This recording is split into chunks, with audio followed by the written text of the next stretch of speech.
Thiruchitrambalam சிவகடாட்சியம் Paripooranam. Welcome to சித்தனும் சிவனும் channel. ஒரு முருகல், அது சாதாரண முருகல் அல்ல, பக்தியின் உச்சம்.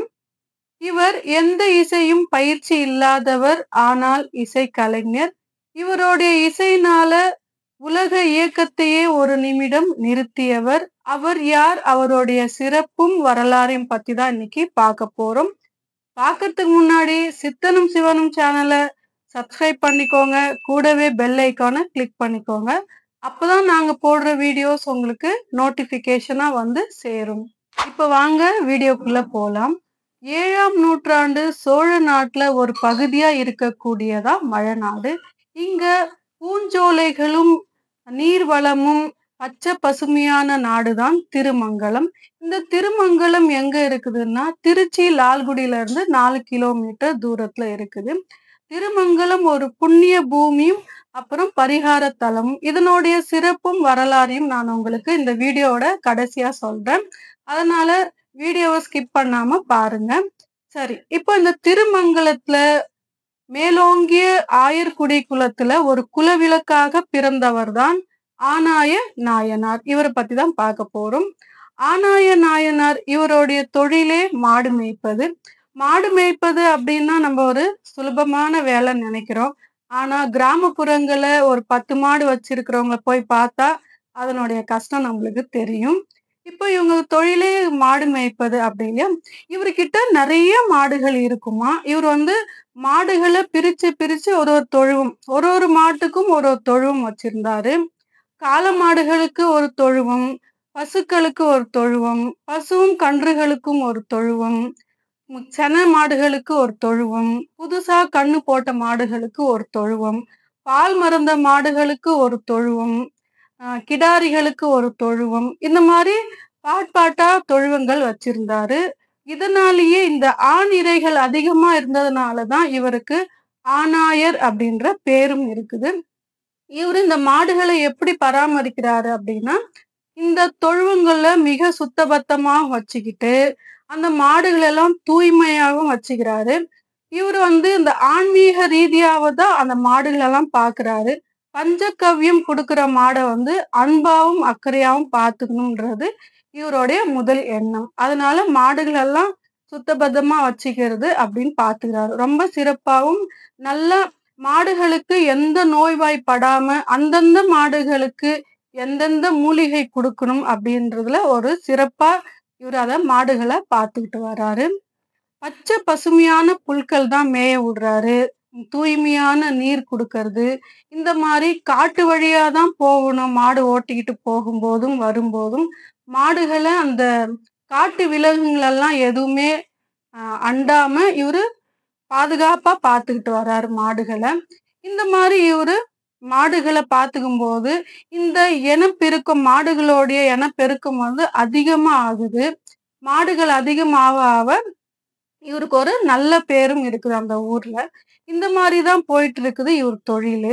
இவருடைய சிவன் பக்தி எப்படி இருந்துச்சுன்னா, பரம்பரையா பரந்தாமனை துதி பாடியவர்கள் ஆயர்குடியில இருக்கிறவங்க. ஆனா இவர் மட்டும் மிகுந்த சிவபக்தர். பாருங்க, ஆயர்குடியில இவரு மிகுந்த சிவபக்தரா இருக்காரு. இவருடைய சிவபக்தி எப்படி இருந்துச்சுன்னா, வாக்கு மனம் காயம் இந்த இயற்கை அனைத்துமே சிவமாதான் பாக்குறாரு. வாக்குல சிவசிவா அப்படின்றது, மனத்துல எப்பவுமே பஞ்சாட்சர மந்திரம் சிவபெருமானை தான் பாடிக்கிட்டே இருக்கிறது. 3வது இந்த காயம், இந்த உடல் சிவபெருமான் தான், இந்த இயற்கையும் சிவபெருமான் தான் அப்படின்னு பார்த்துக்கிட்டு வர்றாரு.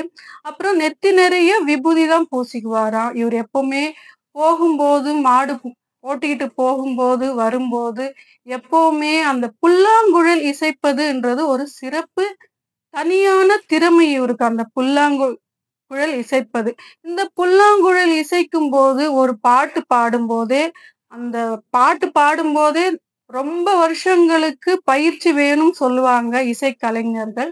அப்படி இருக்கும்போது அந்த இசை நூல்ல இருக்கிற மாதிரி இவரு அந்த 7 ஸ்வரங்கள்ல பாடுவாராம். அதுவும் அதுல ரொம்ப கஷ்டமா இருக்கக்கூடியது ஓம் நமச்சிவாய பஞ்சாட்சர மந்திரம். அத இவர் ரொம்ப சுலபமா இசை பாடுவாராம் புல்லாங்குழல்ல. இதே மாரி இவருடைய சிவன் பக்தி இருந்துகிட்டு இருக்கு.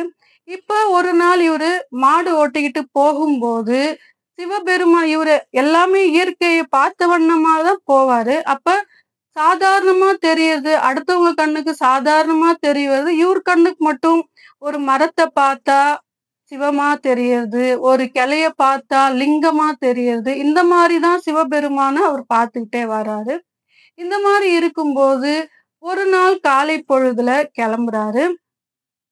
அவரு எப்படி நித்திய கடன்கள் எல்லாம் முடிச்சிட்டு, சிவ பூஜைய அன்னைக்கு சந்தோஷமா முடிச்சிட்டு, காலையில அங்க கிளம்பி வராரு. அது எப்படி கிளம்புறாருன்னு பெரிய புராணத்துல எழுதியிருக்காங்க.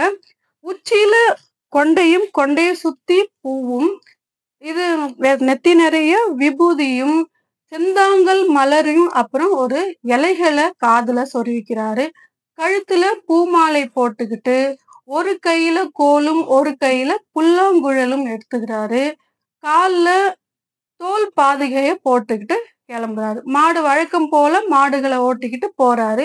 இயற்கை ரசித்த வண்ணமே போவாரு இல்லைங்களா? அந்த காலை பொழுதுல உதயமாகிற சூரியன பார்க்கிறார். அப்புறம் வீசுற தென்றல் காற்று, அப்புறம் குயில் பாட்டு, அந்த பாட்டெல்லாம் கேட்டுக்கிட்டே சந்தோஷமா போயிட்டு இருக்கும்போது, ஒரு கொன்றை மரத்த பார்க்கிறாரு.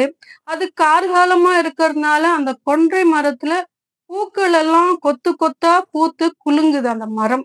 கொன்றை மரம் அப்படின்னா கோல்டன் ஷவர் ட்ரீ. அந்த ட்ரீ அந்த மரத்து ஃபுல்லாவே ஒரு மஞ்ச கலர் பூவா இருக்கும். அத பார்த்த உடனே இவருக்கு ரொம்ப சந்தோஷம் ஆயிடுது. பார்த்த உடனே ஒரு சிவபெருமான் தான் நிக்கிறாரு அப்படின்னு இவர் கண்களுக்கு தெரியுது. தெரிஞ்ச உடனே அந்த மரத்த சுத்தி அந்த புல்லாங்குழல இசைக்க ஆரம்பிச்சிடுறார். இசைக்க ஆரம்பிக்கும்போது, ஒரு படி இசைச்சுக்கிட்டே இருக்கும்போது, அந்த மாடுகள் எல்லாம் புல் மேய்ஞ்சுகிட்டு இருந்த மாடுகள் எல்லாம் வாய் திறந்த வண்ணமாவே நிக்குது. பசுக்கள் கன்றுகள் எல்லாம் பால் குடிச்சிட்டு இருந்துச்சுங்களா, அதெல்லாம் பசிய மறந்து பால் வழியிற ரூபமாவே இவர பார்த்துக்கிட்டே நிக்குது.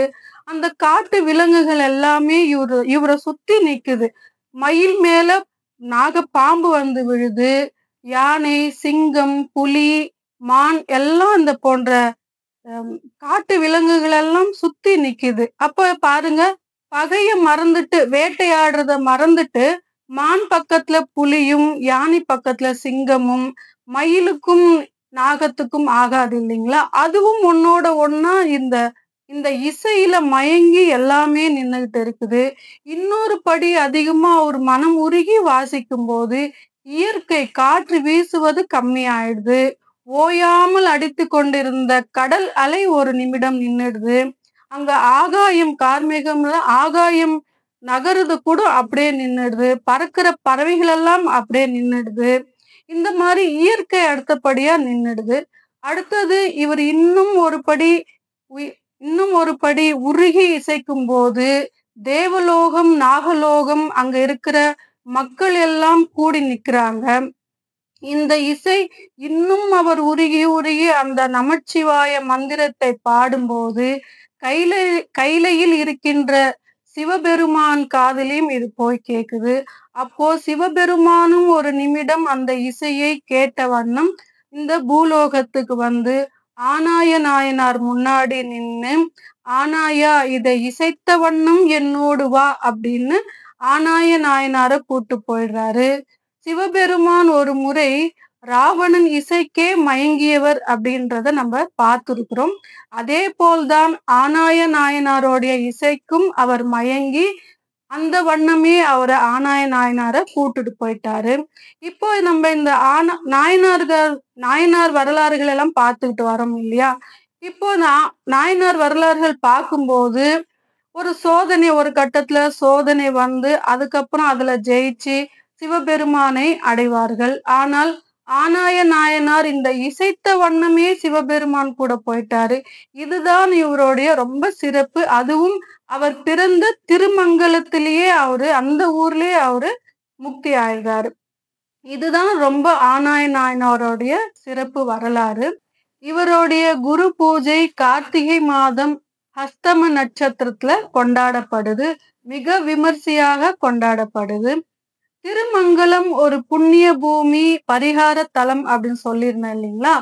திருமங்கலம் மகாலட்சுமி இங்க சிவபெருமானுக்கு பூஜை செய்ததாக தான் திருமங்கலம் என்ற பெயரே உண்டாச்சு.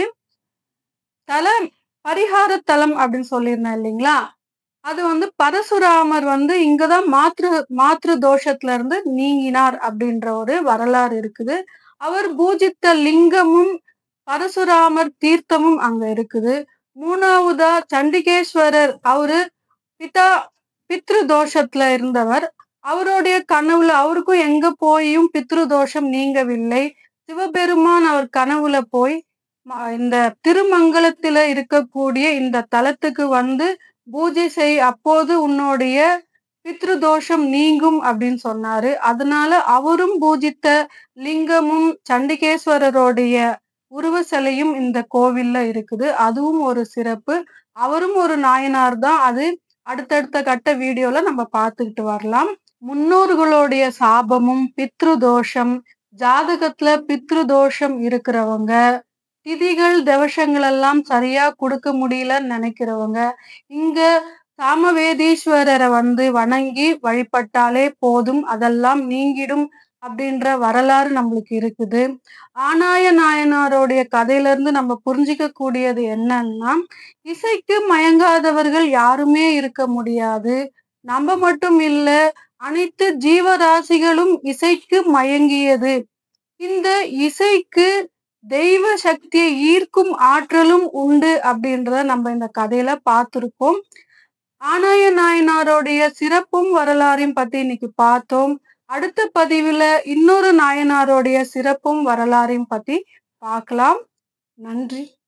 சிவாய நம ஓம் சிவாய சிவ ஓம் சிவாய வசி ஓம் சிவ சிவ சிவ ஓம்.